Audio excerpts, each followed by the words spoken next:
I'm early. Yes. How you doing, Mickey? All right. Yeah, 2 minutes before. Steven, how can you do it? Hey, fine, Sue. How are you? I'm doing very well. Thank you. Is part of the state up and roll? Yeah, we used to be quite well. Yes, we wanted to. Alright. The good thing is session's over 2 years where we balance the budget. I don't know what they don't understand Washington about that. I know. Thank you for being here. Hey, thanks. I gotta tell you how to walk from my house. This is the guy talking about the I didn't think about it so much. Yeah. Just don't back up too much. Well, I've been out for 4 years, so. That was that back on, was it here in town that had to do with the local versus? Oh, that's right. That's Yeah, right. okay. And You know what this is? They said the same guy. I have hitting the one in Belmont too. No, you don't even know who I was. No, I do remember. Yes, I do. But I didn't know when I walked in that day. Yeah. I didn't. All right. Big Larry Payne, county chair. Assisted living, just. We're going to speak up, aren't we, Stu? Oh, yeah. What are you doing? Got new hairstyle? Nice to meet you. Thanks for coming in today. I have to sneak out early, so I'm sit over here. All right, we'll give you an escape hatch. How you doing? Good. Thanks for joining us today. I appreciate it. How you doing? Good. Okay, I thought they had some. I think almost covered. Good. Good, man. Good to see you again. Find out what's going on here. Henry's got his stuff out and going. These maps with good pictures on the back. I know what you mean. Oh, 1 year we put up with those maps and better pictures on them. I did actually run into somebody that said, why did you bring pictures down?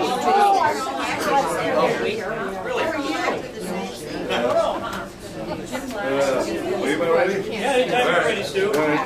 don't have a plan, you know. Yeah, that's the best way. That's the best way. Just tell Donna to sit down. No, there's just so. Donna? Well, welcome everyone. It's nice to have Congressman King in town, and I have known Steve for several years, and you know, for some of you who don't know, he actually spent part of his life in Goodell, Iowa. The major, right? yes, yeah. Wow. I don't know, how much through school did you go there? All my grade school. Oh, your grade Kindergarten school? through the middle of 6th grade. Okay, all right. So he is aware of this part of the country, and is actually from Western Iowa. And Steve first ran for the Senate in 1996, I believe, and was successful. And we worked together several years in the State House. And we were just talking a little bit beforehand. I said, you know, the legislature has really done pretty well the last couple of years. For 2 years in a row, we have not spent more money than we've taken in. What a novel idea. I said, what is it in Washington you folks don't understand? Yeah, that's hard. I mean, it's not rocket science. You don't spend more than you take in. And I know Steve has always worked for fiscal responsibility, and he's had many other issues that he's worked on. And it's a pleasure to have him here in Ray County. And Steve, welcome to Clarion. Thank you all for coming. Thanks, Stu. Guys, I'm glad to be back to Clarion, and I appreciate this. You know, when you look back and I walk in here and I see Stu's smiling face, and it took about 10 seconds to hear his laugh. You know, that's one thing that you always enjoyed around the Iowa Senate. You knew where Stu was because his laughter echoed around the room. I don't hear that in Washington, so I got to come back here once in a while to get rejuvenated with that attitude. But we did. We plugged away 6 years in the Iowa Senate, and I think at every stop today I've said this, and I'd be really remiss if I didn't say it here, and that serving there has been the honor of my life. It is a place to work where you can serve Iowans, you can do things and get them done. You know everybody in the chamber, you know almost all of their wives and husbands, most of the secretaries, and you go over to Henry's side in the House, and it's the same thing. You know all the members, and you know the families. And you can walk into the House or the Senate, and then once you're around there for a while, and you get a feel for the rhythm of the place, and then you can tell what's going on by who's talking to who. Just watch the traffic, and you can figure it out. And then you can get things done. And it's a different environment, a different arena there is in Washington, where now those decisions don't, sometimes we do make a decision or two on the floor, but most of those decisions are made in your office with the staff, doors closed, and you have a meeting, and then people go on around next office on down. Chet Culver always walked by my office just to give me a little bit of insight. I don't know why he didn't stop and see me, but those decisions get made in a different way, and it's a lot harder to get things done in that environment. I should tell you a few things about my background for some people that we haven't had a chance to get to know each other. That's a good way to start this. And it's, in a way, it's an introductory component. And this is about restoring our American dream. That is the theme of this campaign, and I think it's been the theme of my public service life, and it certainly has been the theme of our family. But I was born in Storm Lake. My father was a manager of state police radio stations around the state, and he steeped me in the rule of law and in the Constitution. And he had the Iowa Code books sitting there at home, and he would open them up. And I can remember one of those examples where he was explaining why that tree that was growing in the DOT right-of-way couldn't be cut down by the state, because there were special rights that you had as an adjacent property owner on trees. And it was pretty amazing to me that that kind of thing could be there, and that he would know that, of course. So he would underline that, mark it all up, and tag it, and then talk to me about the structure and the language of law. And that's based on the Constitution. And that the Constitution is the contractual guarantee that's written upon the foundation of our Declaration of Independence. And we go back and deep into history and follow that through. That was my life growing up. That's how the inside core of my value system was built. And so from that time being born in Storm Lake, we moved up to Goodell. And there I went to kindergarten for the first time there. And our school burned, and I went to kindergarten in the gymnasium, and then we built a new school, and I came by the other day, and it's still there. And so I was a little kid walking around that town when those bricks were being laid, and I watched those bricks being laid. And I played tackle football out on the frozen tundra back behind there. And that was back before we had all those rules that said that you had to play touch instead of tackle. You know? We raised some real men out of there too, a couple All-Staters, a couple Steenblock boys that went on to be All-State on a Belmont team, and some Laubig boys up the road a ways. So those things stick in my memory as part of the richest time of my life was those grade school years when everything's right with the world. And then they opened up a new radio station down at Denison, and so Dad packed up our family and we went on down there to launch that endeavor. And that went from the Flat Prairie Pothole region on down to the hills in western Iowa. It was a lot different from the terrain. And there I went to high school, and then on down went to college at Northwest Missouri State in Maryville, Missouri. And each in the summertime I was in the construction, doing construction work on the pipeline, building pipelines, and then out on road construction and highway construction. And so I just stayed there. And then then Marilyn and I got married in 1972. We will celebrate 40 years this coming June 17th.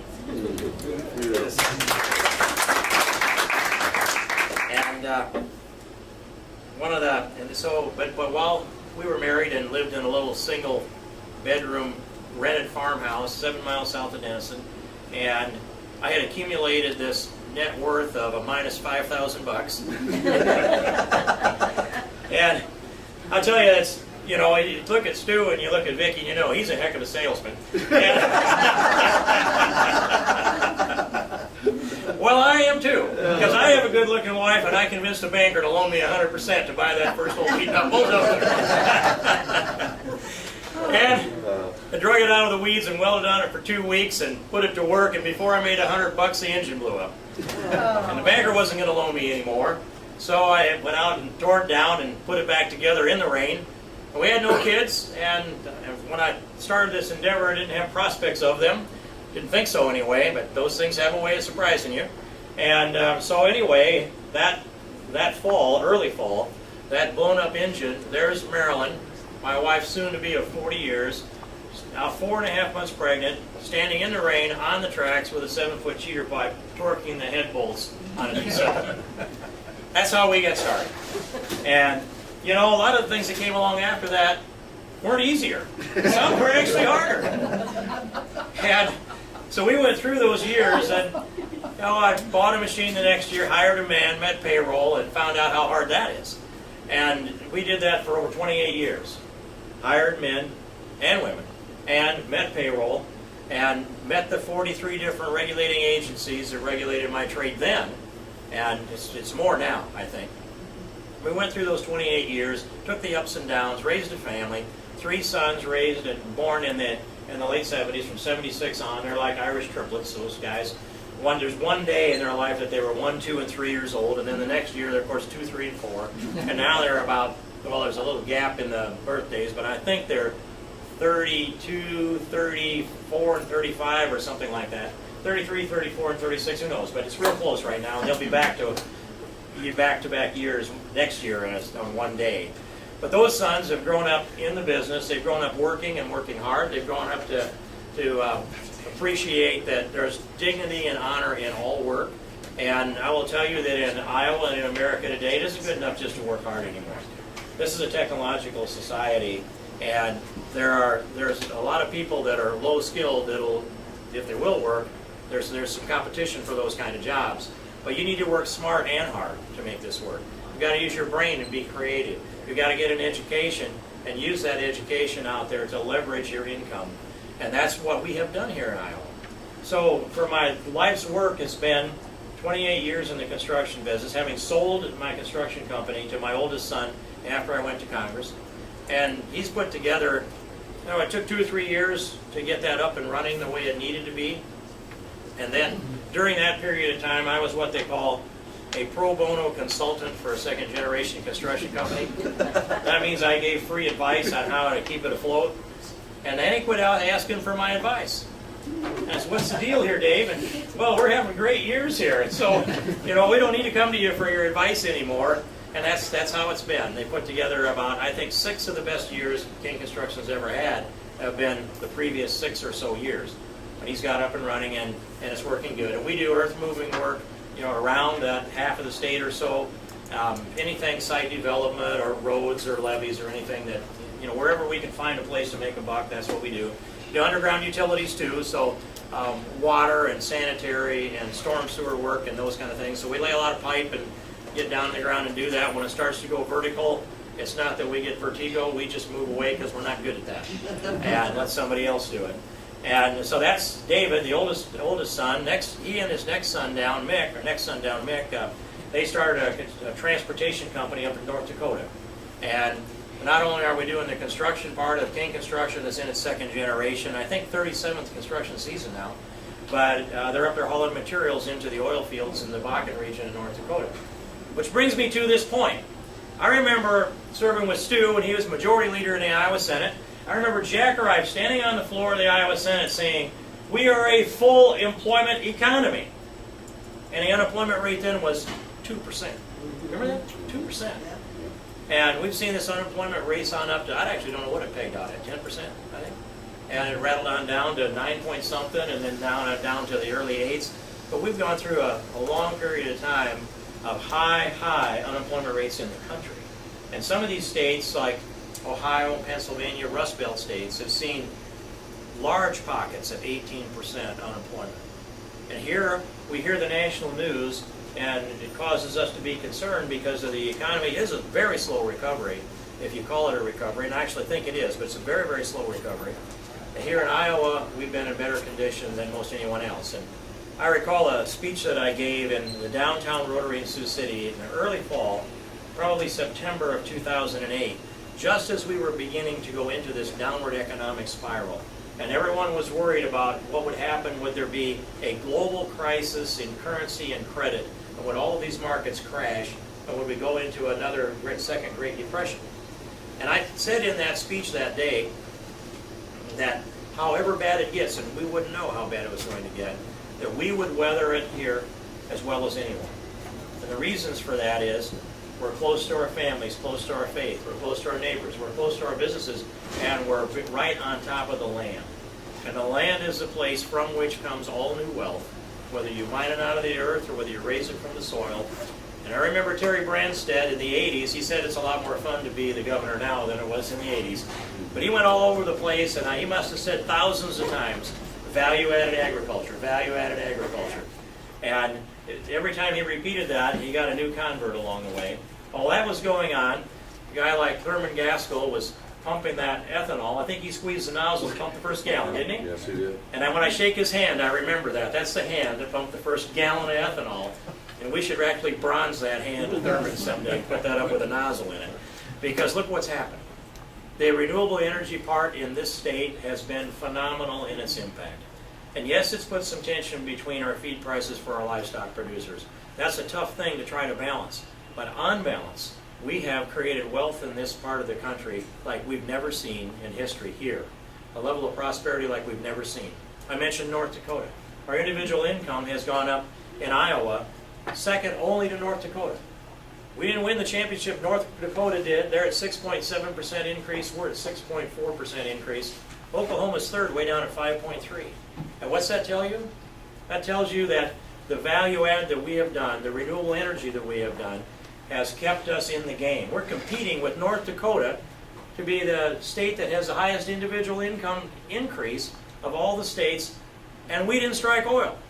They did, we didn't, but we have all this ag industry, we have a good insurance industry in the state, we've got a good livestock industry, we have renewable energy that is surpassed by no area in the world like we have.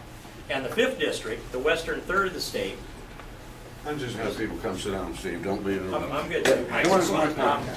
The 5th district, the western third of the state, is now, and has been for some time, the #1 renewable energy producing congressional district in all of America. Out of 435 districts, 5th district is #1, those 32 counties in western Iowa. And here, this new 4th district, these 39 counties, will easily be the #1 renewable energy producing district in America. You have to put it into BTUs, put the ethanol, the biodiesel, and the wind into BTUs. We win, and nobody's even close to us. And look what it's done for wealth. Not just the individual income, it's more than doubled the value of our crops and livestock sold from the time I went to Congress in 2002 until just 8 years later. By the end of the season of 2010, we went from $12 to $24 billion worth of crops and livestock sold in Iowa. 12 to 24 billion. Ag land went from $60 billion in 2002 to more than $200 billion today. And that ought to be a tax base to work on it. But I'm not advocating anything like that. Of course, that's a local decision. But we have a powerful amount of capital to work with, and we've created a lot of wealth with that. And the renewable energy has been an important part of it. The educational foundation is important. And now I challenge you this. I just happen to have this odd statistic stuck in my brain. It was 1900 or 1901. I guess it isn't stuck in my brain. But they hit a gusher in Texas called Spindletop. And the date was January 10th. But that shot this gusher up into the air, and oil went flying into the sky, and the Texans had a problem. What are we going to do to harness all this oil that's coming out of the ground under all this pressure? Well, they figured out how to harness it, and then they had to figure out how to pump it later on. Then they had to figure out how to fish broken bits off, and after a while, how to put out oil well fires. You see what's going on. They're developing the industry of how you locate and develop oil fields and convert them into reusable energy and refine that product and distribute it across the country. That's a little more than 100 years ago, a century and a decade ago, roughly speaking. And on top of that, they produced all the products. They built the rigs, they built the completion systems that were there, and they developed the technology. And over time, Texas became the center for the world on oil production. Not just the oil. They weren't just selling the oil. They were selling the equipment to go to oil fields all over the world and selling the knowledge base to do that all over the world. Well, look where we are. We're in that same place with renewable energy in Iowa today. And we really launched this thing about 10 years ago or so in an aggressive way. It wasn't just a coincidence that it timed itself with the first piece of legislation that I introduced when I went to Congress that created the blender's credit for biodiesel and extended the blender's credit for ethanol. And that went on to become law. First bill I introduced became law, and I thought, this is easy work here. And it got a lot harder after that, to be honest with you. But we have accomplished a lot, and we've created a lot of wealth here in this state, and we can multiply it, we can double down, and we can roll it. And we need to keep our young people here and educate them and let them know that there's no quality of life any better than it is here. And if you're going to raise kids anywhere you are in the world, you want to move here to do that. We've got all of that going for ourselves, and I believe in it. And I've been able to play a part in this that's caused me to be invested in how we get to our future. And so you see, you know a little about the background, you know a little bit about at least the renewable energy part of this. And there are a series of things that I want to get accomplished. And I'm going to go in an opposite order of what I intended to.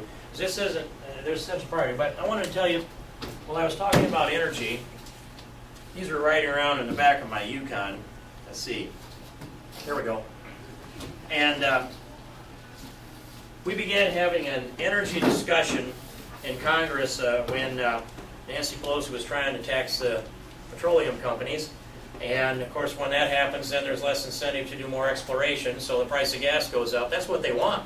They want high-price gases because they think CO2 in the atmosphere turns the Earth's temperature up, and all things that would happen with warmer days are bad for us. It always made me a little curious that, you know, I'm going to evaluate something, take a piece of paper and draw a line down through the middle and say, these will be the good things, these will be the bad things. How do they balance out?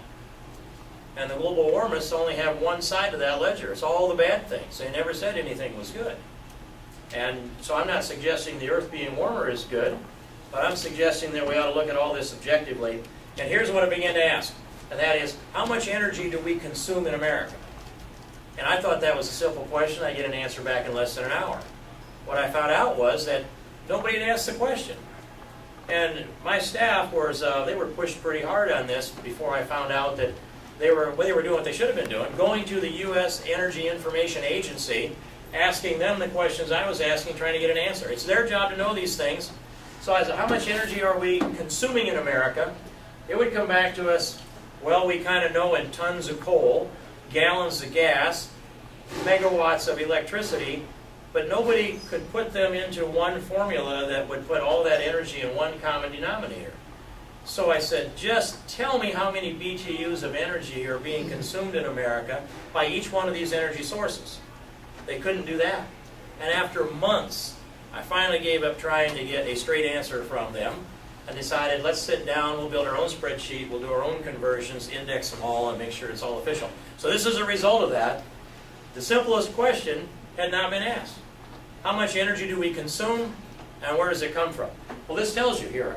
In BTUs, all one common denominator, here's your trivia answer right here. If you're ever sitting there doing trivia and somebody says, how many BTUs of energy are consumed in the United States of America?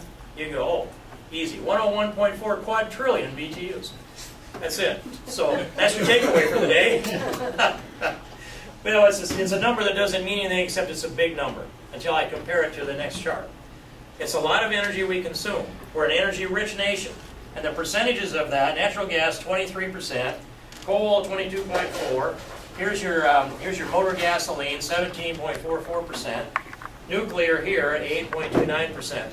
You can see where there's hydroelectric power, little geothermal slice in there. Here's the wind. That's probably gotten a little bigger since then. Surely is in Iowa. But in any case, when you look at where all that energy comes from, I think of it like this. We've got a power grid that we pump our electricity into, and the grid system distributes that electricity out. All of these are not interchangeable energy components where you can pump it into an energy grid. But think of it in those terms. An energy grid that you pump energy into, cheap competitive energy into it, that impacts the way we do business, it impacts what we select for motors, for engines, for whether it's electrical or whether it might be gas or diesel fuel or ethanol or whatever it is. In any case, energy does fit all in one formula. It isn't all interchangeable, but we're consuming this much from these sources here. Now, the next part is we're only producing 72%. Here's mine. I got it now. There we go. We're only producing 72% of the energy that we are consuming. And it comes from a little bit different proportion of sources. If you can look at that, and you can say that. But this circle here on this side, if it's not, it's supposed to be, this one here is supposed to be 72% in the size of its diameter, because we're only producing 72% of the energy we're consuming. We can produce it all. We need to expand it all.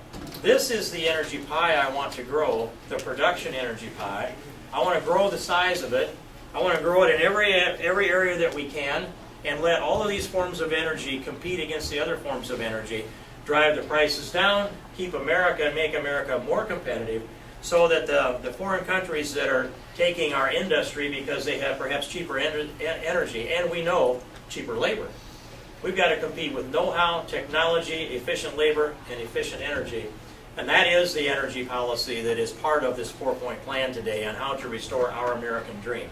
I believe in all of that. I want to expand the nuclear, and I'll drill the outer continental shelf, the non-national park public lands, the Gulf, bring the rigs back to the Gulf, go up to Anwar and punch some holes up there in the permafrost, and let's get that oil out while we're at it. Do it all. Do it all. And that's a place where Christy Vilsack and Steve King are bound to disagree. She really isn't so much for taking positions on anything. And, you know, they do have some opinions on me, of course. She has positions on that, but not policy positions that I can think of, except this. She supports the president and wants to get elected to advance his agenda. Well, we know his agenda. That's Obamacare. It's got his name on it. We all know what it means. It's the diminishment of America's freedom and liberty. It's an unconstitutional takings of your constitutional right to manage your own health and your health care. And it's unaffordable, unsustainable. It reduces research and development. It diminishes the best health care system in the world. It ends up in rationing. You know all of that. And if you don't know all of that, go to my website, my congressional website, and read all the links in there. If you can do that and support Obamacare when you come out the other side, I would feel sorry for you. There's so many pieces to this. But the worst thing is it's unconstitutional, and it saps America's vitality. It saps our vigor. When you think of the American vigor that we are, we're unique people. Whether we came from, well, let's say, Germany or Ireland or Norwegia or wherever it might be, there's a unique spirit to all of us as Americans. People came here with a can-do spirit. They came here because they were attracted, magnetized by that vision that's embodied within the Statue of Liberty that says to everybody, it says to everybody, you can come here and have freedom of speech, religion, and the press, and freedom to assemble. You can own a gun. You can own property. You don't have to worry about being double jeopardized in court. You can demand a jury of your peers, and you're innocent till you're proven guilty. And by the way, the 10th Amendment takes whatever rights aren't enumerated within the Constitution and devolves them down to people like Stu Iverson and local government to take care of this. You read all of that, you'd be inspired to come here, and the people that are inspired came here. And the people that are inspired are the ones that do things like start businesses, build companies, build churches, start ministries, grow families, and raise their children to believe in the things that we believe in. There's a unique American vigor, and Obamacare saps it, taps it, quashes it, suppresses it. And in the process of doing so, it takes America's glorious destiny and dials it downwards and off to the left, and expands the dependency class in the country.